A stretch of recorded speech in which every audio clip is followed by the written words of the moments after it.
Pilihan dia dua, sama ada bertempur atau berunding. Dan kita ada argumen yang kuat macam saya kata minyak dalam peta memang betul. Walaupun minyak ini di laut, dasar laut, dia masuk di kawasan Indonesia. Minyak dan gas itu bukan sebenarnya kawasan Malaysia. Beberapa waktu lalu, ada seorang warga Malaysia yang bicara soal kemungkinan perang antara Indonesia dan Malaysia. Katanya, kalau perang benar-benar terjadi, Inggris, United Kingdom, bakal turun tangan membela Malaysia. Bahkan, dia bilang, jangan kaget kalau kapal selam nuklir Inggris tiba-tiba muncul di Selat Malaka. Nah, sekarang kita tanya balik. Siapa yang sebenarnya harus kaget? Kita, Indonesia? Bangsa yang sudah terbukti berkali-kali melawan penjajah, bertahan dalam tekanan global, dan tetap berdiri tegak sebagai negara merdeka? Jujur saja, ini bukan pertama kalinya ada provokasi semacam ini. Dulu juga ada istilah ganyang Malaysia, bukan karena Indonesia benci rakyat Malaysia, tapi karena ada campur tangan asing dalam urusan negara kita. Dan lihat siapa yang ikut campur waktu itu? Inggris, Australia, Selandia Baru.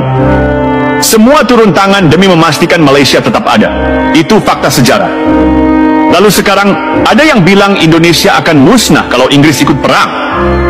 Sepertinya ada yang perlu belajar ulang tentang geopolitik. Mari kita bicara soal kenyataan.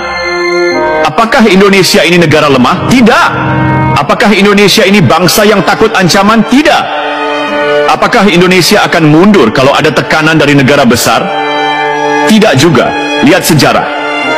Indonesia bukan negara yang lahir dari meja perundingan, tapi dari perlawanan bersenjata melawan penjajah. Indonesia berjuang dari titik nol, bukan diberi hadiah kemerdekaan seperti beberapa negara lain.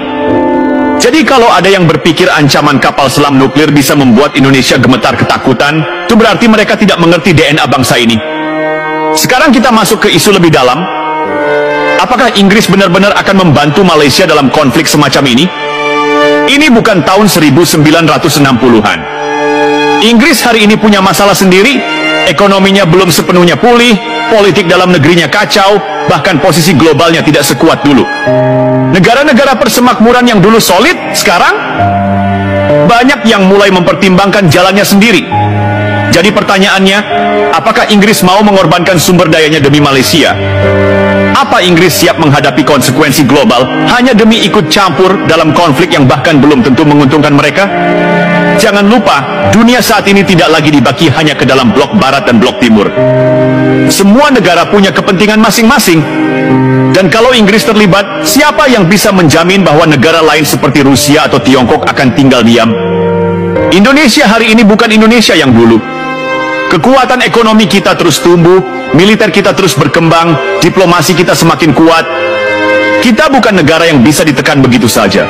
Sekarang mari kita lihat dari sudut lain. Jika benar-benar terjadi konflik yang sejujurnya kita tidak inginkan, bagaimana reaksi rakyat Malaysia sendiri? Apakah mereka semua siap maju ke medan perang? Apakah para pengusaha besar Malaysia siap meninggalkan bisnisnya demi angkat senjata? Apakah rakyat Malaysia benar-benar menginginkan perang? Jangan salah, bukan hanya Indonesia yang akan bereaksi. Sabah dan Sarawak punya sejarah sendiri. Banyak yang mungkin lebih memilih jalan lain daripada terlibat dalam konflik yang dipaksakan. Dan satu hal yang harus diingat, peperangan itu bukan hanya soal siapa punya senjata lebih banyak, tapi soal siapa yang lebih tahan. Sejarah sudah membuktikan, Indonesia tidak takut berjuang dalam kondisi seberat apapun. Tapi mari kita tarik napas sejenak. Apakah kita benar-benar mau membahas perang? Tidak ada yang menang dalam perang.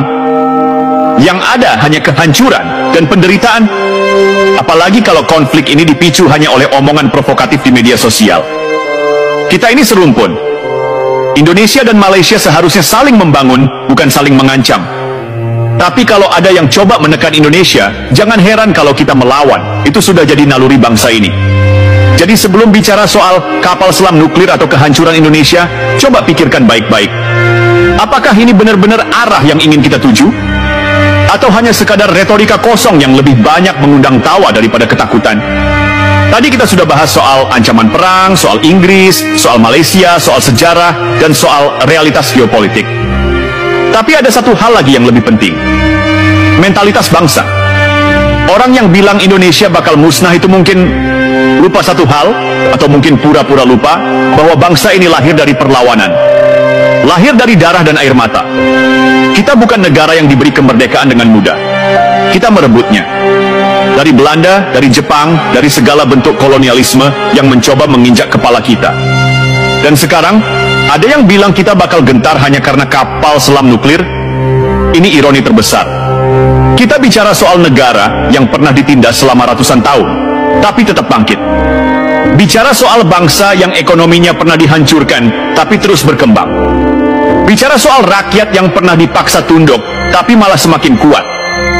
Bukan berarti kita jumawa. Bukan berarti kita tidak sadar bahwa perang adalah skenario terburuk yang seharusnya dihindari.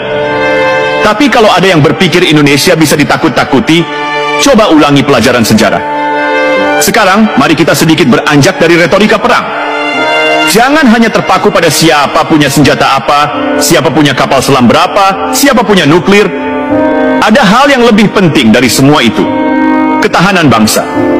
Kalau mau jujur, tantangan terbesar Indonesia hari ini bukan datang dari luar, tapi dari dalam. Lihat saja, kita sering ribut sendiri. Korupsi masih merajalela. Politik kita masih penuh dengan intrik dan kepentingan pribadi.